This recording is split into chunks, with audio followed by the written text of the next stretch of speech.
हाय दोस्तों, स्वागत है आप सभी का तौर राजपूत मोटिवेशन में। तो यहाँ पर हम बात करने वाले हैं कल के लिए मार्केट का।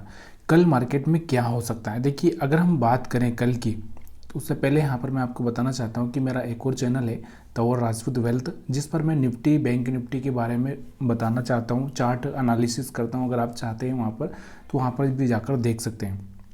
अब हम बात करते हैं, देखो सारा खेल किसके ऊपर डिपेंड करता है, एफआईआई के ऊपर। क्योंकि आपको भी पता है कि एफआईआई सबसे ज़्यादा स्मार्ट होते हैं, तो यही सारा खेल खेलते हैं। जब से इन लोगों का मतलब एक तरह से रुझान भंग हुआ है हमारे इंडिया से, तब से ही यहाँ पर आपको दिख रहा होगा एक कहाँ हमारा 25-26 हज़ार के आसपास जाता हुआ मार्केट देखने को मिल रहा था, लेकिन डाउन साइड आता हुआ आपको देखने को मिल रहा है। तो ये सारा खेल डिपेंड किस पर कर रहा है, एफआईआई पर। ठीक है, अब इनका जो दिखेगा चार्ट पर, या हम देखें कि जहाँ पर इनका जो पोजीशन है कि ये बाइंग कर रहे हैं कि सेलिंग कर रहे हैं, उस पर सारा डिपेंड करता है। तो चलिए यहाँ पर हम लोग पिछली बार का देखते हैं। देखो पिछली बार का अगर मैं आपको बताना चाहूँ, जो 23 जनवरी का डेटा था, 23 जनवरी को हमने जब मार्केट देखा था, तो 23 जनवरी को इन्होंने क्या किया था, डीआईआई ने तो यहाँ पर आपको दिख रहा होगा बाइंग की थी, लेकिन एफआईआई ने यहाँ पर कितनी सेलिंग की थी आपको दिख रहा होगा, 5400। अगर हम बात करें तो यहाँ पर आप देख सकते हो 5400 की। और मैंने यही बोला था कि ये जो संकेत है ना, ये हमारे लिए बहुत संकट वाला है। क्योंकि कितना मतलब एक 5400 की सेलिंग करना, 1-2 हज़ार करोड़ की सेलिंग करना समझ में आता है, लेकिन 5400 करोड़ की सेलिंग करना, और उसी की वजह से लास्ट टाइम मार्केट टिक नहीं पाया था। तो अभी भी हम देख रहे हैं, तो यहाँ पर मैं आपको लेकर चलता हूँ एनएससी की वेबसाइट पर, वहाँ पर हम देखेंगे आज का डेटा। तो यहाँ पर अभी हम 24 जनवरी का डेटा देख रहे हैं। 24 जनवरी का डेटा में आपको क्या दिखाना चाह रहा हूँ कि देखिए, डीआईआई तो कभी से बाइंग ही कर रहे हैं, लेकिन फिर भी मार्केट को ऊपर नहीं ले जा पा रहे। और एफआईआई की अगर हम बात करें, तो यहाँ पर आपको दिख रहा होगा 2758 करोड़ की फिर से इन्होंने सेलिंग करी है। लेकिन पिछली बार से 23 जनवरी को जो हुआ था उससे कम हुआ है, मतलब आधा हुआ है, लेकिन फिर भी इन्होंने सेलिंग ही करी है। ऊपर से एक जो ट्रंप के देखा जाए, तो जो ट्रंप की हम बातें सुनते हैं, जैसे ट्रंप से अभी हम कह रहे हैं कि भाई ट्रंप बोल रहा है कि वहाँ से जो भी इंडिया के करीबन यहाँ पर अगर हम बात करें तो 18,000 भारतीय वहाँ पर बिना उसके रह रहे हैं, बिना वीज़ा, या हम बोल सकते हैं जो भी मतलब एक तरह से जो चीज़ें हैं वहाँ पर, तो वो उनको रिटर्न भेजने का प्लानिंग चल रहा है। तो ये बहुत सारी चीज़ें यहाँ पर ट्रंप से आने के बाद में यहाँ पर प्रॉब्लम खड़ी कर रही है, उसकी वजह से भी एक नेगेटिव माहौल बना हुआ है। तो कहीं ना कहीं मार्केट में फिर से एक तरह से थोड़ी बहुत सेलिंग और भी आ सकती है। तो इस पर आपको ध्यान रखना होगा कि यहाँ पर जो सेलिंग जब तक ये कन्वर्ट नहीं होती है बाइंग में, अभी एक दिन बाइंग करने से कुछ नहीं होता, एक दिन ये बाइंग भी कर लेंगे तो कुछ नहीं होता जब तक बराबर। हाँ, थोड़ा सा ये देख सकते हैं कि मार्केट थोड़ा सा 23,000 के ऊपर टिका हुआ है, तो 23,000 के आसपास ये रुक सकता है। तो चलिए मैं चार्ट पर लेकर चलता हूँ, वहाँ पर हम समझेंगे। तो डेली टाइम फ्रेम में अगर हम देखें, तो अभी हमारा जो सपोर्ट है ना, लास्ट जो सपोर्ट हमारा कौन सा है, अभी हम देखेंगे 23,000 हमारे लिए बहुत सपोर्ट का काम कर सकता है। और यही सपोर्ट अगर ब्रेक नहीं होना चाहिए, क्योंकि एक बार ब्रेक हो चुका है, अभी एक बार टेस्ट हो चुका है 23,000 एक बार ब्रेक भी कर दिया था इसने, वापस ऊपर गया और फिर अब ब्रेक किया ना, तो फिर यहाँ पर हमारे 22,750 का, 22,500 का लेवल देखने को मिल सकता है जल्दी ही। लेकिन ये ब्रेक नहीं करना चाहिए। लेकिन जो लास्ट का जो कैंडल हम देख रहे हैं, जो लास्ट टाइम में जो कैंडल बना है डेली टाइम फ्रेम में, वो कहीं ना कहीं थोड़ा सा एक तरह से सेलिंग का ही कैंडल देखने को मिल रहा है। इतना ज़बरदस्त सेलिंग यहाँ पर आपको देखने को मिल रहा है, तो कहीं ना कहीं सेलिंग का ही है। थोड़ा सा यहाँ पर डर वही है कि कहीं ऐसा ना हो कि सेलिंग फिर से चालू हो जाए। लेकिन हम लोग थोड़ा सा इसको 1 घंटे के टाइम फ्रेम में देखें। 1 घंटे के टाइम फ्रेम में अगर आप देखना चाहोगे, तो यहाँ पर आपको मैं दिखा रहा हूँ, तो यहाँ पर लगातार 3-4 रेड कैंडल बन चुके हैं, 1 2 3 ये रेड कैंडल बन चुके हैं। और थोड़ा सा ऊपर की साइड में 23,200 को टच करके वापस से नीचे गिर सकता है। तो मतलब कहने का मतलब क्या है, अभी भी हम लोग सेलिंग में ही है, अभी भी हमारा मतलब मूड सेलिंग का ही है। थोड़ा सा ये 23,000 के लिए एक तरह से थोड़ा सा यहाँ पर रुकने की कोशिश करेगा, यहाँ पर रुकता है तो फिर यहाँ पर ज़्यादा ही सेलिंग हो सकती है।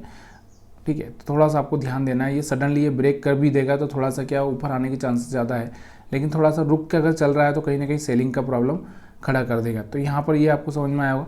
उसके बाद हम बात करते हैं, इसके अलावा हम देखें यहाँ पर ऑप्शन चेन में, तो ऑप्शन चेन में आपको क्या देखने को मिल रहा है।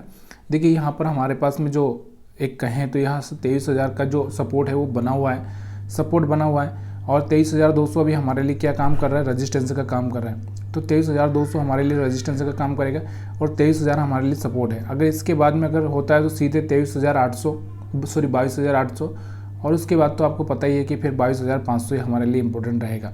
तो ऑप्शन चेन पर यही देखने को मिल रहा है हमको। बैंक निफ्टी की भी अगर हम बात करें तो बैंक निफ्टी भी यहाँ पर आपको देखने को मिला था। मैंने लास्ट टाइम में बोला था कि थोड़ा सा बड़ा ही कैंडल बन गया है, रेड कैंडल, तो यहाँ पर कहीं ना कहीं हमारे लिए प्रॉब्लम कर सकता है। तो बड़ा रेड कैंडल बना है और यहाँ से अगर हम एक ट्रेंड लाइन भी डालें तो कहीं ना कहीं ब्रेक कर रहा है। तो थोड़ा सा यहाँ पर भी हमको वही देखने को मिल रहा है कि कहीं ना कहीं नेगेटिव यहाँ पर चांस हमारे लिए बन सकता है। ठीक है, तो इस बार अगर हम बात करें तो कहाँ पर आपको देखने को मिल रहा है कि अभी तक जो अगर हम देखें तो यहाँ पर इसका सपोर्ट रहा है। अभी हम देखें यहाँ पर तो इसका जो सपोर्ट 47,500 के आसपास देखने को मिल रहा है। 47,500 यहाँ पर अगर मार्केट यहाँ पर गिरेगा तो फिर थोड़ा सा नीचे की साइड में जाने की कोशिश करेगा, 48,000 पर टिकने की कोशिश करेगा, लेकिन फिर भी अगर वो टिक नहीं पाता है तो 47,500 के आसपास जा सकता है।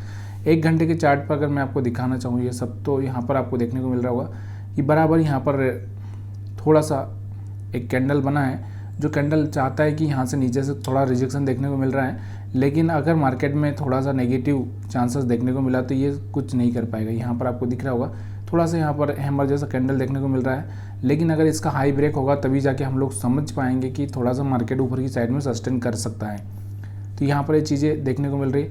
अब इसका एक्सपायरी भी आने वाला है। बैंक निफ्टी का एक्सपायरी तो आपको पता ही है कि मंथली होता है। बैंक निफ्टी का एक्सपायरी 30 जनवरी को है और 30 जनवरी की अगर हम बात करें तो यहाँ पर इससे पहले आपको क्या देखने को मिल रहा है कि यहाँ पर आप देखोगे 48,000 का हमारे लिए सपोर्ट बना है। उसके पहले आपको भी पता है कि 1 फरवरी को बजट रहेगा, तो 1 फरवरी को बजट भी है। तो उससे पहले यहाँ पर क्या करेंगे लोग, यहाँ पर जीरो हीरो का प्लान करेंगे। जीरो हीरो मतलब क्या होगा कि थोड़ा सा हो सकता है कि 2-3 हज़ार रुपये ऊपर नीचे होगा, तो यहाँ पर लोग क्या करेंगे छोटा ऑप्शन खरीद कर यहाँ पर सी और पी दोनों में बैठेंगे। थोड़ा सा यहाँ पर बड़ा मोमेंटम देखने को मिल सकता है, तो इस चीज़ को आपको थोड़ा सा ध्यान रख के चलना पड़ेगा। और हम बात करें यहाँ पर सपोर्ट की, तो यहाँ से इसमें अगर आप 47,500 जो कि मैं आपसे बता ही रहा था कि 47,500 हमारे लिए यहाँ पर इंपॉर्टेंट सपोर्ट देखने को मिल सकता है। तो यहाँ पर बायर क्या करेंगे थोड़ा सा बाइंग करने के बैठेंगे, क्योंकि यहाँ पर एक इवेंट आ रहा है बजट का, और वो बजट के इवेंट की वजह से मार्केट हो सकता है कि यहाँ से 47,500 से 50,000 चला जाए, या हो सकता है कि यहाँ से 47,500 से सीधे 45,000 चला जाए। तो यहाँ पर इस इवेंट की वजह से यहाँ पर क्या होगा, देखो 47,000 के आसपास भी यहाँ पर सपोर्ट, यहाँ पर भी लोग बाइंग करने के लिए बैठेंगे। 46,000 के आसपास भी यहाँ पर बहुत सारे लोग यहाँ पर प्लानिंग करके बैठे हैं। ठीक है, तो ये हमारे लिए यहाँ पर देखने को मिलेगा। और 49,000 हमारे लिए यहाँ पर क्या हो गया, एक रेजिस्टेंस, इंपॉर्टेंट रेजिस्टेंस हो गया, जहाँ पर लोग ज़्यादातर सेलिंग करेंगे। तो ये चीज़ें समझ में आ रही कि नहीं आ रही। अब हम थोड़ा सा बात करते हैं डाउ जोन्स की। तो लास्ट टाइम में अगर हम देखें तो यहाँ पर डाउ जोन्स में भी 140 पॉइंट की गिरावट देखने को मिली है, और कहीं ना कहीं इसका भी थोड़ा सा नेगेटिव असर देखने को मिलेगा। ट्रंप की सरकार जितना पॉजिटिव वहाँ पर माहौल बनाने की कोशिश कर रही है उतना, क्योंकि अगर किसी भारतीय या किसी भी मतलब आप प्रवासी को निकालोगे तो कहीं ना कहीं आपकी थोड़ा सा कहीं ना कहीं प्रॉब्लम थोड़ी सी खड़ी होने ही वाली है। तो वहाँ पर भी थोड़ा सा यहाँ पर मार्केट नेगेटिव देखने को मिला है। लेकिन ओवरऑल जब से ट्रंप की सरकार आने की कोशिश हुई है, अगर हम बात करें तो यहाँ से एक अच्छा सा मोमेंटम यहाँ पर देखने को मिला है कि कहाँ इनका 42,000 के आसपास मार्केट चला गया था, और 42,000 के आसपास 10 जनवरी के आसपास यहाँ पर 42,000 के से नीचे चला गया था। अभी यहाँ पर आपको दिख रहा होगा 44,500 के आसपास पहुँच चुका है। तो यहाँ पर करीबन एक अच्छा सा मोमेंटम देखने को मिला है इसमें। लेकिन कहीं ना कहीं अगर हम देखें तो यहाँ पर आपको दिख रहा होगा लास्ट टाइम में यहाँ पर एक गिरावट देखने को मिली है, तो इसका कहीं ना कहीं इंडिया के मार्केट पर भी थोड़ा सा असर होता हुआ देखने को मिलेगा। ठीक है, तो यहाँ पर वैसे तो 5 दिन में यहाँ पर बढ़त देखने को मिली है, लेकिन थोड़ी बहुत तो यहाँ पर सेलिंग देखने को मिली लास्ट टाइम में, तो यहाँ पर ये आपको कर सकता है। तो बाकी हैरान करने वाली बात नहीं है, थोड़ा सा संभल कर रहना पड़ेगा। वीडियो देखने के लिए आप सभी का बहुत बहुत धन्यवाद। अगर अच्छा लगा हो तो वीडियो को लाइक शेयर कमेंट करना मत भूलिएगा।